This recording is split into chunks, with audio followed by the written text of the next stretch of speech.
Assalamualaikum warahmatullahi wabarakatuh. PKM Unikom, salam kreatif. Kali ini kita akan lanjutkan materi selanjutnya yaitu mengenai penulisan proposal khususnya berkaitan dengan bab 3 dan bab 4 di dalam proposal. Untuk bab 3 dan bab 4, ini untuk bab 3 biasanya untuk metode pelaksanaan yang biasanya PKMK, itu adalah metode pelaksanaan yang menyajikan uraian tentang teknik dan cara membuat produknya, khususnya baik komoditas usaha ataupun dalam mengemas dan memasarkannya seperti apa. Dan selain itu juga tahapan pekerjaan dalam pencapaian tujuan program, baik mulai dari praproduksi, saat produksi sampai dengan pasca produksi. Dan saat tahap pekerjaan, uraikan aktivitasnya yang dilakukan dengan alat-alat dan bahan yang digunakan. Itu inti dari bab tiganya. Nah, untuk PKM, metode pelaksanaan yang KC, ya, kalau untuk yang KC ini biasanya diuraikan tahapan pelaksanaan programnya dan fase akhir yang akan dicapai secara rinci. Biasanya mulai dari pengumpulan data yang sekunder ya, yang diperlukan untuk desain atau rancangan awalnya. Terus juga penyusunan desain teknisnya, pembuatan produk jasa layanan, cara pengujian keandalan karya, dan evaluasi atau prediksi penerimaan dari masyarakat. Itu dia untuk bab 3 khususnya di tahap pelaksanaan PKMKC. Dan untuk pengujian biasanya dilakukan dengan pengujian langsung produk fisik atau menggunakan yang software ya. Biasanya program pendukung yang memungkinkan ini melakukan input, khususnya input data, kemudian menghasilkan prediksi hasil ujiannya untuk memperkuat kelayakan dan prediksi kinerja produknya, khususnya apa saja produk yang dihasilkan tersebut. Itu KC. Dan untuk tahapan pelaksanaan PKMKI yang biasanya ada di bab 3 itu adalah penemuan ide karya inovatif, di mana karya inovatif ini memang originalitas dan memiliki novelty. Karakteristik produknya yang direncanakan itu seperti apa, itu dijabarkan di situ. Desain tekniknya melalui pelaksanaannya secara luring, ya. Dan produksi dan pengujian yang dilakukan secara luring juga, baik dari tahapan metode, material, serta perangkat yang digunakan ini termasuk fasilitas tempat ya. Dari laboratorium, bengkel, studio ini biasanya digunakan dengan seizin pimpinan dari perguruan tinggi. Jadi biasanya sudah kerjasama dengan beberapa lab yang memang support untuk pengerjaan karya inovatif ini.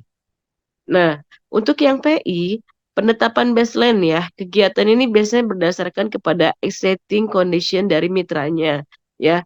Jadi kita akan melihat dulu pemetaan mengenai urgenitas yang harus kita selesaikan, maka dari situ kita akan melihat kondisi si mitranya. Kemudian untuk langkah-langkah dalam mengukur permasalahan atau kebutuhan mitra ini sebagai latar belakang, kegiatan ini harus dapat dijelaskan, baik secara rinci maupun sistematis. Dan langkah-langkah strategis juga untuk merealisasikan gagasan ini harus memiliki dampak positif yang diharapkan bagi mitra, khususnya dapat terpercaya. Nah, ada beberapa rancangan untuk mengukur capaian kegiatan ya.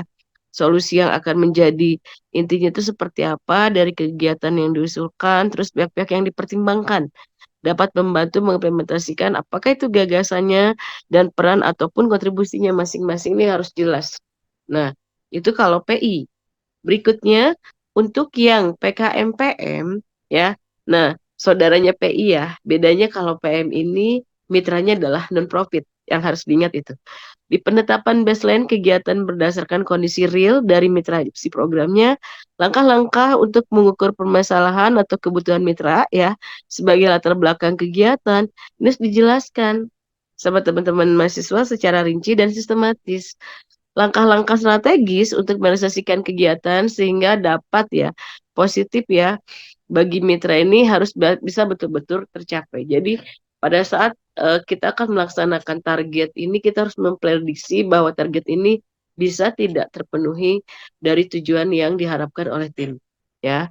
Dan rancangan untuk mengukur dan mengevaluasi hasil kegiatan pun ini harus terpetakan dengan jelas sehingga solusi yang akan menjadi inti dari kegiatan yang diusulkan harus jelas, dan menuliskan peran dan atau kontribusi ya.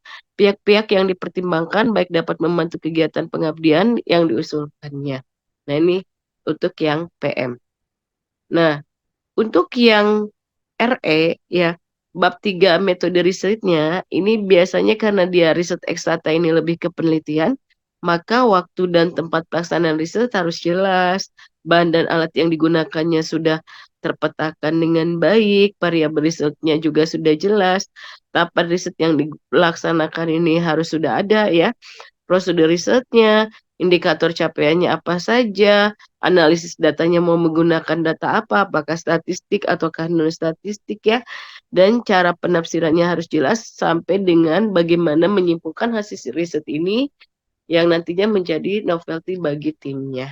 Ini pun harus jelas ya. Itu yang RE. Dan yang RSA ini tidak jauh kalah sama dengan yang RE ya, bahwa untuk yang RSA ini lokasi riset juga harus jelas, desain risetnya ada, tahapan riset yang dilaksanakannya juga sudah terpetakan dengan baik, objek atau variabel riset dengan indikatornya pun harus jelas. Dan sumber dan teknik pengumpulan data dan teknik analisis data dan penyimpulan hasil riset juga harus jelas. Bagi yang menggunakan metode survei, maka ini akan memberikan kuesioner lengkap sebagai lampiran. Ya, itu jika RSA. Nah, untuk yang metode PKM PGK ini biasanya ini karena dia lebih temanya ke SDGs, maka berisi prosedur merancang konten komunikasi kreatif ya teman-teman mahasiswa dari gagasan yang telah dirumuskan pada bab 2 ya. Ada skenario di awal dengan penyampaian sinopsis dan dilanjutkan dengan penulisan naskah baik lengkap ceritanya atau shorting script ya istilahnya yang dirinci dalam beberapa sub cerita ataupun alur cerita yang dipaparkan dalam naskah lengkap ya, harus mampu memberikan gambaran imajinasi pemecahan masalah dengan langkah-langkahnya secara konstruktif ya. Sinopsis di awal dimaksudkan untuk memberikan gambaran untuk menyeluruh tentang alur cerita maupun poin-poinnya. Juga pengembangan skenario dapat dibantu visualisasinya, papan ceritanya pun harus jelas. Ada storyboardnya ya teman-teman. Nah itu dia kalau PKM-nya adalah 3K. Baik, kita lanjutkan di bab 3 kesimpulan untuk PKM GFT ya. Untuk PKM GFT ini, yang harus kali diutamakan adalah nyatakan gagasan yang diajukan, kemudian cara merealisasikannya seperti apa, dan kira-kira itu membutuhkan rentan waktu berapa lama ya. Itu harus dijelaskan, dipetakan oleh si tim. Dan prediksi dampak gagasan bagi masyarakat atau bangsa ini nanti seperti apa. Jadi sudah mulai diprediksi oleh tim ya terkait dengan dampak gagasan tersebut. Nah, khusus untuk PKM artikel ilmiah ya, buat adik-adik mahasiswa, PKM artikel ilmiah ini tidak memiliki bab 3 dan bab 4.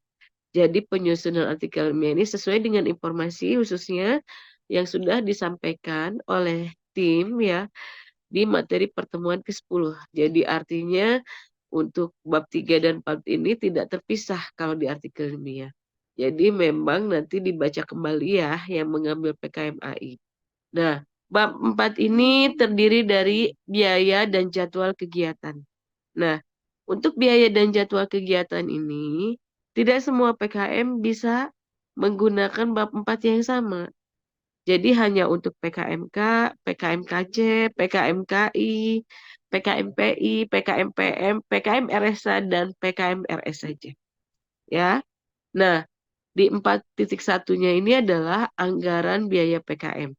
Nah, PKM pendanaan dari Belmawa ini rentannya ya, biasanya itu dananya antara 6 juta sampai dengan 10 juta. Itu biasanya jika melalui seleksi lolos ya dari internal Unikom maupun dari Belmawa Kemendikbud. Nah, dengan komposisi minimum biasanya 80% untuk operasional dan maksimumnya adalah 20% untuk administrasi. Sedangkan untuk PKM insentif ya, ini biasanya khusus untuk GFT dan AI. Besarannya ini biasanya 2.500.000. Itu dia bab 4-nya terkait dengan yang tertentu saja. Nah, untuk 41 anggaran biaya PKM ini ya, Bagaimana dengan yang lolos pendanaan dari Simemawa Kemendikbud? Nah, ternyata ini pun disupport oleh pihak perguruan tinggi, yang tepatnya di sini adalah dari universitas ya. Dari Unikom sendiri pendanaan PKM dari Unikom jika lolos PKM Belmawa di Ditjendikti ya, ini 10% dari pendanaan Belmawa, yang biasanya maksimal itu besarannya adalah 1 juta, akan diberikan oleh Unikom kepada tim, ya. Nah, berikutnya untuk jadwal kegiatan ya, ini juga disesuaikan dengan tahap kegiatan selama 4 bulan. Jadi adik-adik fokus bahwa kegiatan hampir semua jenis PKM ini memang ya, untuk PKM pendanaan itu maksimalnya dalam 4 bulan. Dan jadwal disusun dalam bentuk bar chart ya. Nah, itu dan bagaimana dengan bab 4 untuk PGK? PGK untuk di pedoman tahun 2024 ini ada kebijakan baru ya. Bab 4-nya tidak sama dengan bab 4 yang, jenis PKM yang pendanaan lainnya. Di mana bab 4 untuk PGK ini adalah metode pelaksanaan isinya. Di metode pelaksanaan diawali dengan menyusun daftar pengambilan gambar ya atau shortlist-nya berdasarkan naskah cerita lengkap dan bab ini juga membahas rencana pemilihan lokasi, pengambilan gambar dan jadwal pengambilannya. Begitu juga perangkat keras dan lunak yang akan digunakan. Sedangkan untuk metode tahapan produksi dan pasca produksi ini teknik editing dan pengisian suara. Itu juga isi dari bab 4 dan, selain itu juga, berisikan mengenai bahan dan alat yang digunakan untuk mewujudkan skenario atau dalam papan cerita ya. Khususnya ini teknik untuk, berkarya cara oleh produksinya itu seperti apa ya, sampai dengan evaluasi proses pada saat berkarya tersebut ya. Itu isinya bab 4 untuk jenis PKM PGK. Sedangkan untuk bab 5 yang PGK ini, untuk biaya dan jadwal kegiatan menjadi bab 5, hanya untuk jenis PKM PGK. Ini juga sama ya, jadi, bedanya hanya beda bab saja. Untuk 5.1-nya tadi itu berisi tentang anggarannya ya, anggaran dari PGK-nya ya, yang besarannya juga sama untuk anggaran PGK ini juga, biasanya itu rentannya untuk anggaran PGK itu antara pendanaannya adalah 6 sampai 10 juta ya, dengan 10% dari pendanaan Bermawa ini disupport oleh perguruan tinggi itu maksimal adalah 1 juta. Dan untuk 5.2-nya ini berisikan jadwal kegiatan. Jadwal kegiatannya disesuaikan sama dilaksanakan dalam 4 bulan dan jadwalnya ini disusun berdasarkan bar chart ya. Nah, itu dia untuk bab 5. Komponen biaya PKM ya yang harus adik-adik mohon perhatikan karena ini menjadi salah satu biasanya apakah menjadi pertimbangan PKM ini layak untuk didanai atau lolos untuk didanai atau tidaknya. Yang harus diperhatikan bahan habis pakai ya. Kategori bahan habis pakai ini mohon diperhatikan apa saja, misalnya ada ATK, kertas, bahan ya. Maksimum ini adalah 60%. Sewa dan jasa, ini juga ada jasa pembuatan produk pihak ketiga ya. Ini juga maksimal 15%, ada transportasi lokal, ini maksimal 30%, dan lain-lain. Seperti biaya komunikasi, biaya bayar akses publikasi. Nah, ini maksimumnya tidak boleh lebih dari 15%. Jadi mohon diperhatikan ya. Nah, untuk biaya yang tidak diperkenankan, ini adik-adik juga harus perhatikan. Ini semua ada di pedomannya. Silakan nanti dibaca di pedoman yang PKM 2024 ya. Terutama terkait dengan honorarium, konsumsi, hadiah ya, dan sejenisnya itu tidak boleh khususnya untuk tim dan dosen pendamping, narasumber, pemateri atau sejenisnya. Sewa komputer PC, laptop, printer itu juga tidak boleh. Pembelian alat atau bahan ya, ini dibatasin. Jadi usahakan per itemnya tidak lebih dari 1 juta. Pembelian penyimpanan data ini tidak boleh, flash disk, hard disk, dan sejenisnya ya. Usahakan itu tidak boleh kalau memang bisa kita pinjam ya pinjam saja atau pakai milik pribadi saja biar nggak beresiko. Nah, pembelian kuota internet ini tidak boleh melebihi dari 100.000 per timnya per bulan ya, dan durasi sewa lisensi ya, ini, atau sejenisnya yang melebihi dari 6 bulan ini beresiko juga karena PKM-nya juga hanya 4 bulan. Penyusunan penggandaan ini juga harus diperhatikan mulai dari laporan kemajuan akhir, ini tergantung kebijakan dari perguruan tinggi juga butuhnya berapa, jadi disesuaikan saja. Dan biaya publikasi ya, promosi kegiatan di media sosial ini mohon diperhatikan adik-adik ya, tidak boleh lebih dari 500.000 untuk, publikasinya ya, jadi tolong diperhatikan.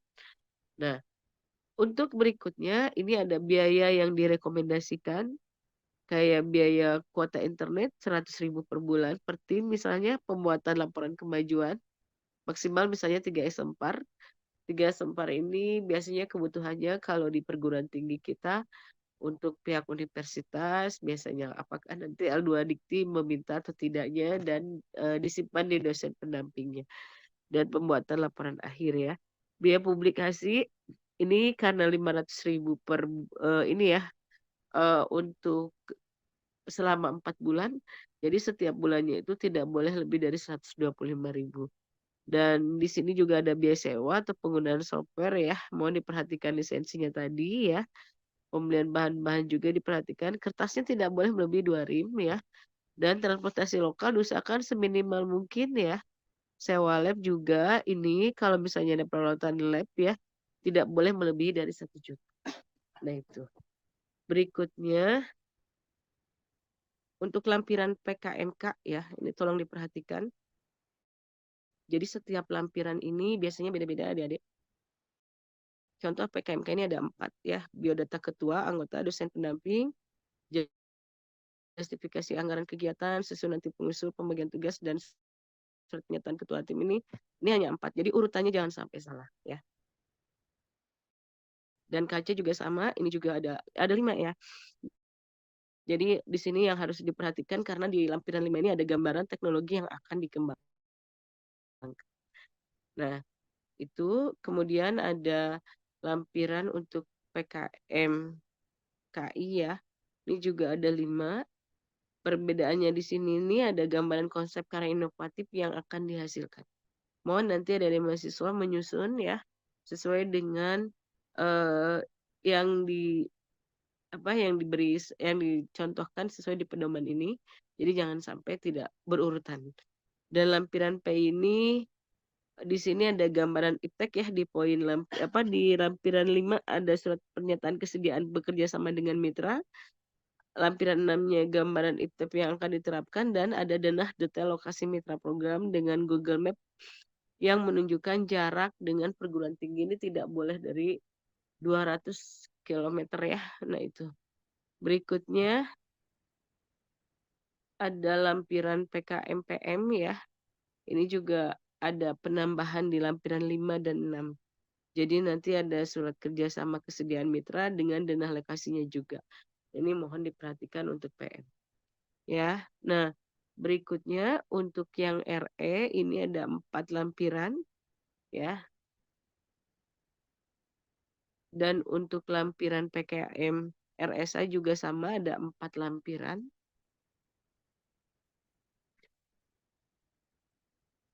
Untuk PGK juga sama ya, ini juga sama masih 4 lampiran. Nah, berikutnya untuk yang GFT hanya 2 lampiran. Jadi hanya biodata ketua dan anggota, dosen pendamping, dan yang lampiran keduanya susunan tim saja dan pembagian tugas. Dan untuk yang AI, ini ada penambahan lampiran khususnya di yang kelima ini yang terbaru di pedoman tahun 2024. Hasil pengecekan plagiasi dengan indeks similaritasnya maksimumnya ini tidak boleh lebih dari 25%. Jadi usahakan adik-adik sudah menyiapkannya lebih dari awal. Nah, itu dia untuk yang PKM AI. Dan hasil eksperimen, mohon diperhatikan ya buat adik-adik mahasiswa, hasil eksperimen ini akan dikumpulkan di pertemuan ke-15 ya. terutama untuk yang hasil eksperimen produk barang, hasil akhir eksperimen ini dikumpulkan secara fisik pada saat mata kuliah kewirausahaan, karena bobot penilaiannya adalah 5% yang akan diberikan dari koordinator PKM khususnya di mata kuliah kewirausahaan. Cantumkan ada NIM, nama, program studi, kontak, dan email setiap ketua maupun anggotanya. Cantumkan identitas PKM mulai dari judul PKM, jenis PKM, harga produknya, satuannya, nama dosen mentor, dan nama dosen pendamping. Batas waktu pengumpulan di pertemuan ke-15 sesuai dengan jadwal mata kuliah dari kewirausahaannya masing-masing. Ya, jadi nanti kira-kira adik-adik sudah mendekati pertemuan 15, mohon diperhatikan waktunya. Ya, nah untuk informasi eksperimen selain produk barang tadi ya yang membuat eksperimen dalam bentuk secara fisik juga ada produk jasa, membuatkan blueprint usaha ya yang dibuat, ada KC desain prototipe ya. Nah, yang akan dibuat KI rancangan produknya, untuk PI gambaran solusi ipteknya, untuk PM gambaran solusi permasalahan di masyarakat yang sifatnya non profit. Sedangkan untuk RE dan RSA ini membuat ringkasan penelitian ya nantinya yang bakal diriset ya, dan 3K ini membuat video gagasan khususnya secara umum tentang topik yang akan dibahas ya. Dan untuk GFT ini gambaran masalah dan gagasannya juga harus disampaikan solusi permasalahannya seperti apa. Sedangkan untuk yang AI jangan lupa melampirkan hasil dari cek plagiarismenya tadi. Bagus lagi kalau kurang dari 20%. Ya, itu informasi mengenai eksperimen yang dikumpulkan di pertemuan ke-15. Nah, untuk keluaran PKM ini juga harus dikumpulkan ya. Jadi sesegera mungkin juga. Nah, jadi luaran PKM nanti yang bakal dikumpulkan itu terdiri dari proposal PKM yang sudah disetujui dosen mentor, kartu mentoring yang ditantangin dosen mentor sebanyak 9 kali pertemuan ya. Adik-adik mahasiswa perlu diperhatikan untuk kartu mentoring ini. Jadi jangan sampai minta tanda tangan koordinator PKM-nya ataupun ketua PKM-nya ke Pak Dr. Andreas tapi belum ditandatangan dosen mentor. Itu biasanya kami tidak akan menandatangani ya. Nah, dan surat pernyataan kesediaan mengikuti seleksi PKM ya. Ini harus adik-adik sepakatin karena adik-adik memilih jalur PKM ya. Dan dan mengikuti seleksi dari Similmawa Kemendikbud yang ditandatangani oleh dosen mentor, ditambah 2 anggota junior ya, yang satu prodi maupun beda prodi ya. Juga nanti ada surat pernyataan dari dosen pendamping ditambah 2 anggota junior sama ya, baik yang satu prodi dan beda prodi. Dan produk luar eksperimen masing-masing dari jenis PKM ini pun harus dilampirkan ya. Nah, itu dia luaran PKM. Nah, untuk contoh luaran kartu mentoring mohon diperhatikan ya. Diisi full 9 kali pertemuan bagi yang memang merasa hadir tidak ada masalah. Pada pertemuan ke-9 ini tanggal dan waktu diisi dengan estimasi saat pengumpulan di Google Form. Jadi adik-adik kalau misalnya jangan mengestimasi tapi belum ditandatangan. Itu beresiko besar. Jadi usahakan kalau hari ini misalnya mau tanda tangan ke koordinator PKM-nya, maka estimasi pengunggahan jangan di hari ini. Misalnya berikan rentan waktu beda 1 hari ya, di hari selanjutnya misalnya. Supaya misalnya kalau hari ini belum ditandatangan sama koordinator PKM atau ketua PKM-nya, minimal kita masih punya rentan waktu untuk pada saat pengunggahan. Ditandatangani basah ya, jadi nggak di-scan tanda tangannya, tidak boleh ada coretan atau tip X. Jadi usahakan tanda tangannya rapih supaya nanti ketika dicek oleh koordinator PKM tidak bermasalah dan tidak dikembalikan untuk diperbaiki ya. Dan pastikan kartu mentornya rapi dan bersih dan tidak ada yang terlalu tebal ataupun pakai warna selain warna hitam atau biru ya. Ini contoh luaran ya yang kartu mentoring dan ada juga contoh luaran yang sifatnya adalah surat kesediaan ya.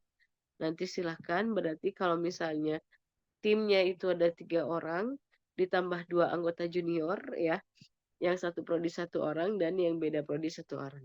Itu semuanya dimasukkan di sini dan ditandatangan oleh semuanya dengan tanda tangan basah ya. Nah, Jangan lupa yang ketua juga pakai materai.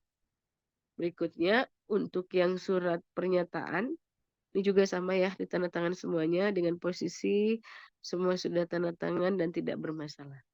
Ya, dengan tanda tangan basah dan semua anggota juniornya juga udah dimasukkan di dalam surat luaran surat pernyataan.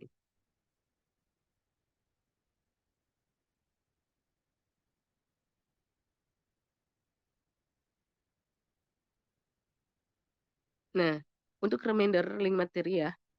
Jadi panduan dan template luaran PKMKW ini ada di mahasiswa bisa lihat di link berikut ya. Dan itu nanti silakan bisa download dari sini juga. Ya, oke. Dan untuk link contoh proposal, adik-adik bisa mengikuti link yang ada di sini ya. Silakan, itu ada yang lolos pendanaan dari PKMK, KI, KC, PI, dan RS. Adik-adik bisa download dari situ.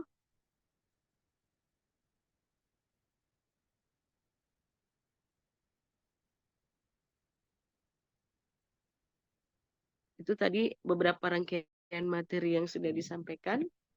Jangan lupa untuk dikaji kembali, lihat lagi pedomannya, segera penuhi kebutuhan-kebutuhannya, karena sebentar lagi kita akan masuk ke pertemuan ke-15.